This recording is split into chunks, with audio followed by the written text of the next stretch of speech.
When we sit down, it's time for the conversation, and today I have two guests who are not experts in the field of COVID, but they're Kenyans like you, and they're here to share their experience on what life has been amid COVID-19. Our first guest is Patricia Abuya. She is an environmentalist. She holds a degree in disaster preparedness and environmental technology by Masinde Muliro University of Science and Technology. She is the program's director of programs and events at Ladies of Liberty Alliance, and she also mentors young ladies into the liberty space. Our second guest is Vincent Ayemba. He is a teacher at Lifegate School and he studied at Bondo Teachers Training College. Thank you both for making time. And let me begin with you, Vincent. When news about COVID-19 broke out and we saw it was in China, it spread to America and even Europe, did you ever think that a day will come when we have COVID-19 in Kenya? Okay, thank you, Ganga. When the news broke, I didn't know for sure that it will reach this country because at first other diseases that had been announced like Ebola, swine flu, and others, some managed to control them before reaching the nation or having that adverse effect. But then when it dawned to us that it has reached this nation, it took. I knew we'll somehow control it before it spreads. I didn't know actually that it will reach here. But even if it reached, I knew that we'll control it just like the other. Patricia, let me bring you in. On the 13th of March, Mutahika took to the press and announced that we had confirmed our first case of COVID-19. When you heard this news, what went through your mind? What emotions did you have? Or what did you make of the whole situation of COVID-19 now in the country? Patricia? Okay, honestly, for me, I was just another propagandist. I thought, like they say, we have hot weather here, so it won't probably, the cases will just be few. The people who will be affected are those from abroad, you know. I knew we're used to common cold anyway. So for me, I thought it will get to of lockdown. I just need to be a passive and yeah. And we've gone from 1 case to 10 cases to 100 to 1,000 to 3,000, almost 4,000 cases, and maybe 5,000, depending with the number of cases that they keep confirming. What does this make you think of this pandemic? Does this increase your fear that maybe you are now at risk of contracting this virus, Patricia? Not really, because I'm really following the rules. I'm really staying at home and sanitizing and all that. But with the recovery rate, because that's what you've not mentioned, the recovery rate is equally high. So at least I'm sure we are able to handle our recovery rate, and the death rate somehow neutralizes how I feel about the effect this pandemic will have on us. You're banking on the recovery rate, but Vincent, I want to know from you, does the increasing number of cases every day, right now it has spread across all counties across the country, does it affect your perception of the disease and the seriousness of the disease? Just like Patricia said, I look at it against the recovery rate also. So I realize that the death rate is a bit, it's not that high as I had perceived earlier on. So I'm not that nervous now.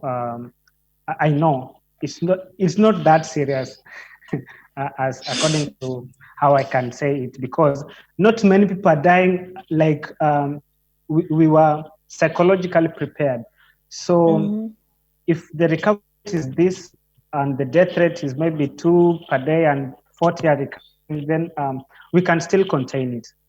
Yeah. So, I want to hear from you. We are having recoveries, but we're also having death, and the disease is spreading. We didn't think it would spread this far, but here it is. And I want to know from you, what do you make of the government's handling of the outbreak of the disease since the first day it was announced to date? I just the government handling it better, because what do you aim to just giving us numbers? You're not helping us in putting up the measures. You're not helping those who are not working because of probably distance or being laid off to know how to better handle. So this, when they're at risk the disease, I'm not speaking from a point of privilege, because at least I can afford to stay in the house and still be able to support myself. But what about who's going? So the government is not really doing enough, because I wish, apart from just announcing, we could be seeing what they're doing on ground to help stop the spread of the disease. Because currently, locking us down with people hungry to pay and no water or all the stuff, it's really making people their. Vincent, how have the lockdown measures by the government affected your daily life, maybe your economic well-being, physical and even mental? Well, as a teacher, my profession was adversely affected because we had to close down the school, and from 14th of March, think of ways of how we're going to. Patricia, might you want to comment on how the lockdown measures have affected you, if not economically, maybe just even your mental well-being? How has it been affected? Okay, I hope you can hear me now. Okay, so the lockdown has really affected me psychologically and mentally, because for some reason we have some of our parents locked out of the city. My dad was locked in Homa. We've not been able to see him. Okay, I'm big enough, but to provide care, you can't send someone to take care of them. It's really a hard and tumultuous, I will say. Let me come back to you on the point you're making of how the pandemic has affected you economically. Please pick the point up. Okay, I was saying it has affected us, it has affected our income, it has affected our institution, because you find that not many parents are able to pay even the school fees right now, because some of them have also been have unpaid leave or sort of. So it has affected us, and we had to readjust. Financing, you have to spend. You're spending as you like now, internet and all that. You know, planned.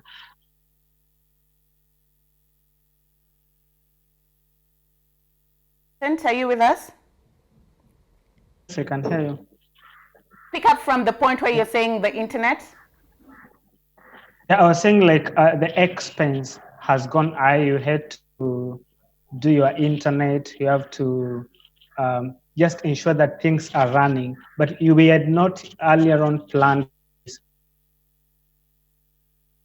And let me ask, as a teacher, we are used to the physical classroom and kids going to school physically, but Corona came and kind of disrupted that normal. Maybe as a teacher and maybe the school that you teach, have you guys adopted new means to ensure learning continues? And if so, which ones? Yeah, we adapted. I think administration. Okay, I'm saying we had to adjust our learning schedules. We had to bank on the internet, so we were able to. Students were able to learn from home. Even up to now, they're still learning from home. But it has not been easy, because the physical contact between a teacher and the student is not there. So how discipline has also gone down, because some parents are not even at home to monitor their kids' learning. So it has become a challenge also to us teachers. Sometimes you expect them to be online, to be working, and then they are not there, and you can't follow them up. There's nobody doing that contact following. So it has become a challenge also. Let me bring you into the conversation. Maybe from your peers or from your group of friends, how are they saying the pandemic has affected them? There is no positive effect of the pandemic from everyone I know, basically. So I'll say maybe for some, they have geared up the business opportunities. They have started providing fresh food or something like that to keep them going, starting Uber businesses to keep them going. But what they used to get probably from employment or business as normal. So it has really affected them economically, I would say, and psychologically, I would say it just cuts across. There's no one who from my really enjoying the current situation that we are having. If you were asked what would have been a better way to handle this pandemic, what would we have done differently? Say, I think announcing numbers, it's not even helping. I only have a problem with announcing numbers. It's bringing a state of fear, but at first it was bringing us. Now everyone is so used to it that people are back to business. So probably if they would have put more measures to prevent the spread of the corona earlier as compared to way later, I think we could not be in this situation. Probably they would have closed the borders way earlier than when they closed them.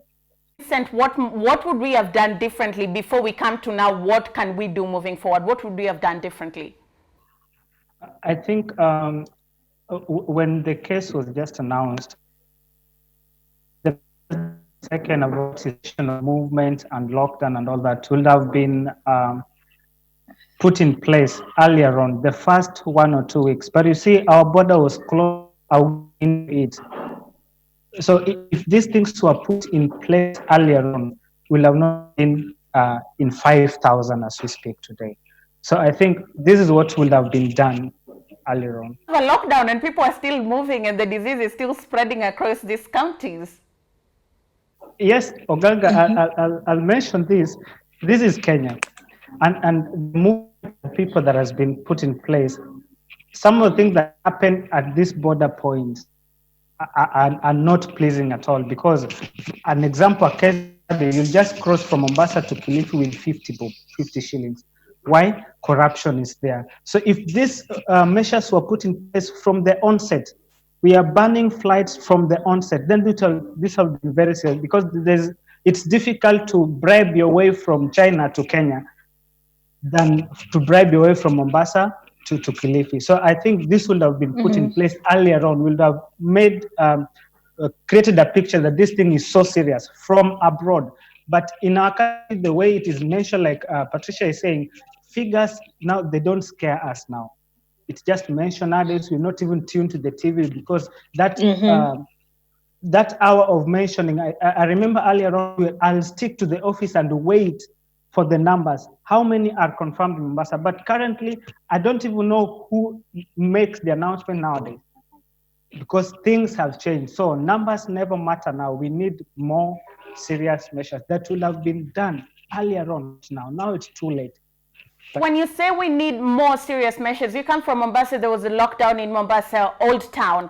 What can we do differently now, moving forward? Because the cases keep rising. What do we need to do differently?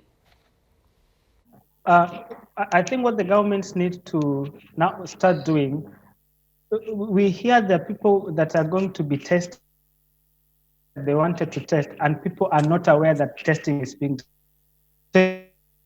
Vincent, I'll come back to you when your connectivity is a little bit stable. Patricia, on the point of people, what can we do differently? Vincent will speak about government, but as Kenyans and responsible citizens, what can we do differently with regards to the fight against COVID-19 moving forward?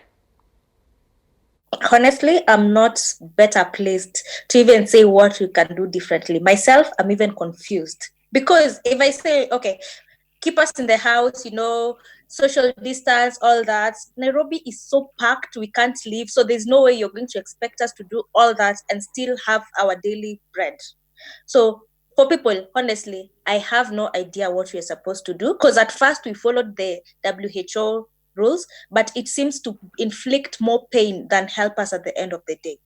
So I think without government intervention and government collaboration with the people, I don't see us really having a foot in this fight anymore, apart from just sanitizing, which everyone is doing, wearing masks and probably social distance where we can. Vincent, Patricia has mentioned government intervention, and I want you to talk about that, because you come from Mombasa, there was a curfew, there was a lockdown, cessation of movement, but the numbers, we're still seeing cases of COVID-19. So what more can the government do and do differently moving forward to combat COVID-19? I think the greatest challenge towards the fight of COVID in our nation is corruption. Because if we are making measures are going to be, the people supervising these measures are security officers. So if they're not going to be serious about this, if I can buy my way out, if I can get a negative certificate of a COVID-19 just by paying 1,000 bob, it means we are not that serious. So if the government can follow up these things one by one and just putting people who are serious about COVID, people who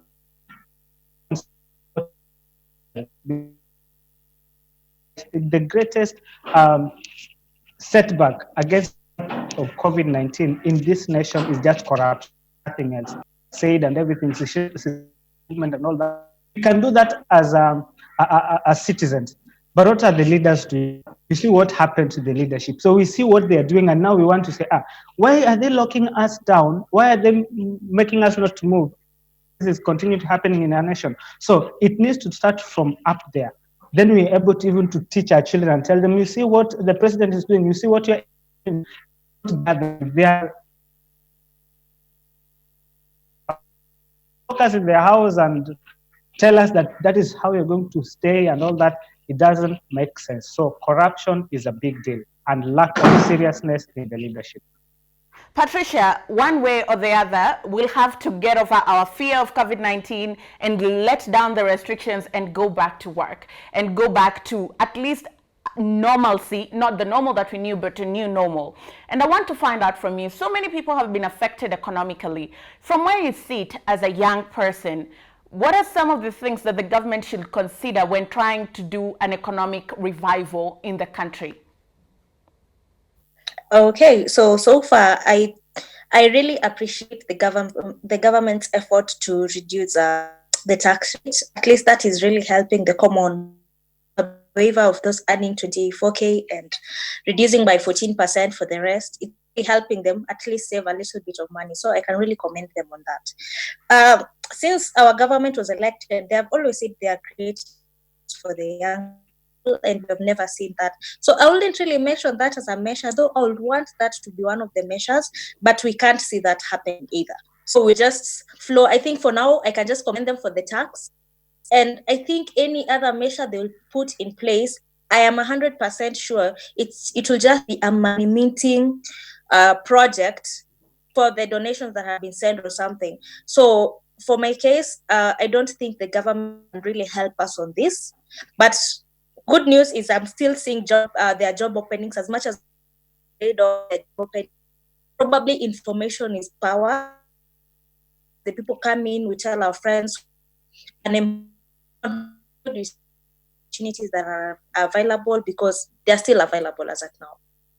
Vincent, in terms of just ensuring that everybody is back up, we know Mombasa has been on lockdown, and probably the economy of Mombasa revolves around tourism, but tourism might not be back up until like 2 years or 3 years, who knows. So what do you think can be done to inject vibrancy back into the Mombasa economy so that that shilling trickles back down to your pocket?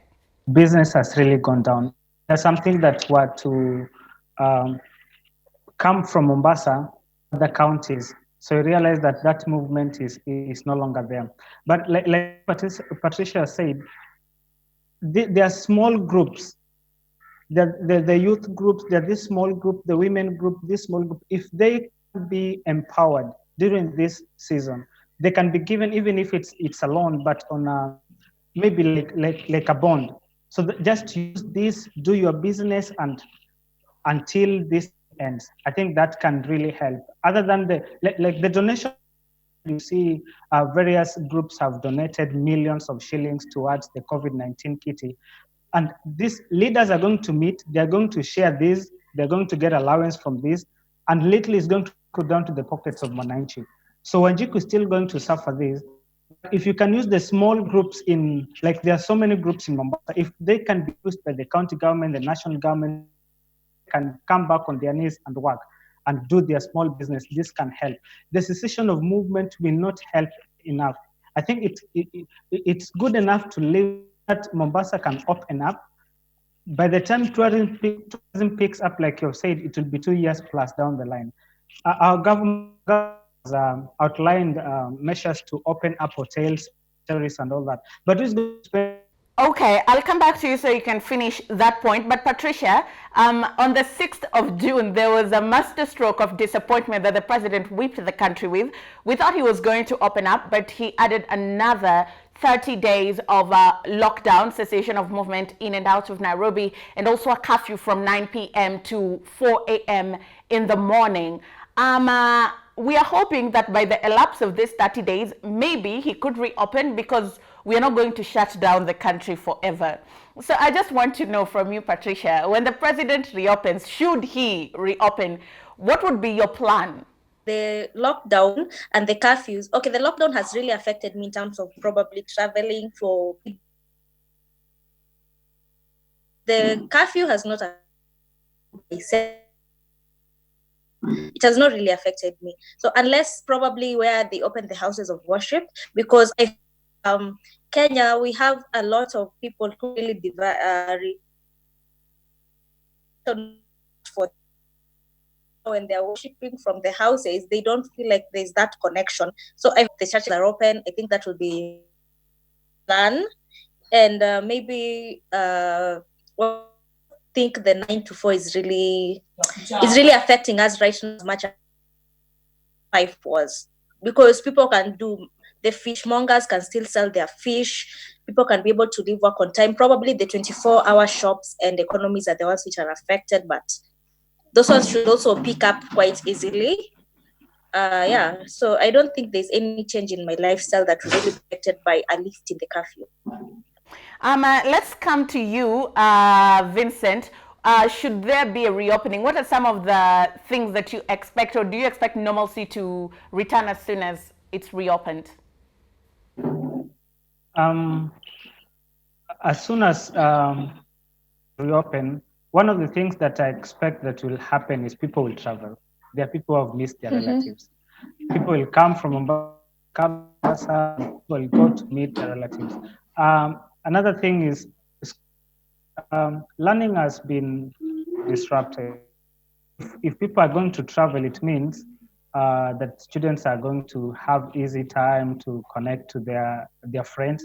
So I expect schools to reopen too, people to travel more and more. And like Patricia said, places of worship. This is one of the main areas where I'm really expectant of. If like on 6th, I was expecting it to be let's go back to church and all that. I wanted that Sunday morning just to church, but when it was like 30 more days, I was like, well, freedom has not yet come. I'm really waiting for, especially places of worship, because we believe in that contact, fellowship, and all that. Yeah. As we almost come to a close, rather, as we come to a close, I want to find out from you guys, how has COVID-19 kind of created a paradigm shift in your mind and in your life? What are some of the changes that COVID-19 has forced you to implement in your life? And post-COVID, what will your life look like? Vincent, we can start with you. COVID has taught me much. COVID has taught me what matters most. That what matters most is nothing else. So, and post-COVID, I've also learned that I have to have a backup plan. I have to have a backup plan as far as income is concerned. So it's not only through teaching that I can get my income. So I've also developed some skills on how to adapt. If this one source is closed, what am I going to do? So COVID has opened our eyes, COVID has opened our mind, COVID has trained us who really matters to us. Even those people who preach to us, are they following us? How are we surviving? How are we living? So COVID has taught us real friends. Okay, Patricia, let me come to you. What is your epiphany with regards to COVID-19? Sorry, I missed you. What are some of the key lessons that you've picked up during this COVID period, and maybe what are some of the changes that you're going to implement post-COVID, if there's a post-COVID? Okay, one of the key thing I learned is that normal is not always the perfect the way we should be living, because I realized things can shift and just have to adapt to daily changes.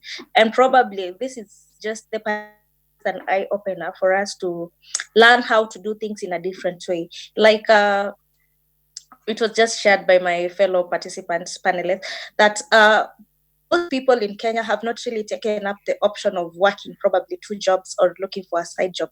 And we find most employers, when we are signing contracts, they only obliged to work with them. Like when you sign, you cannot work for another company. But maybe it will be an eye also for the employers that it's okay for people to work 2 jobs at a time.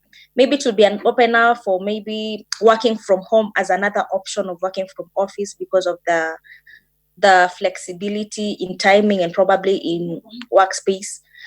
For me, the things it will change not much. Probably my sanitation, because right now it's top notch. It's not as normal. I probably go to the street, buy muitus and just eat.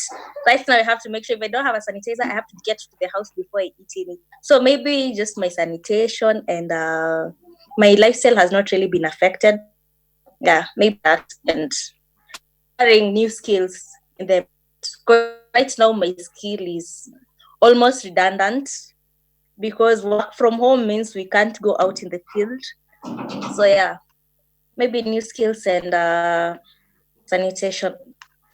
Patricia, Vincent, it has been an absolute delight to talk to you. Thank you for kind of painting a visual image of how just ordinary Kenyans are living and surviving and coping in the wake of COVID-19. You know, sometimes the press conferences make it look like we have everything under control, or maybe everything is falling apart, but it's nice to hear how you guys are coping from your own perspective. Thank you for making time. Thank you for having us. Finally said the only constant thing is change, and they are finding their own ways of adapting to this change. If it's Patricia learning a new skill and Vincent trying to diversify his sources of income, we'd love to hear from you. How are you coping in the wake of this pandemic? When we come back, Social Watch, my mic is off and your voice is on. See you shortly.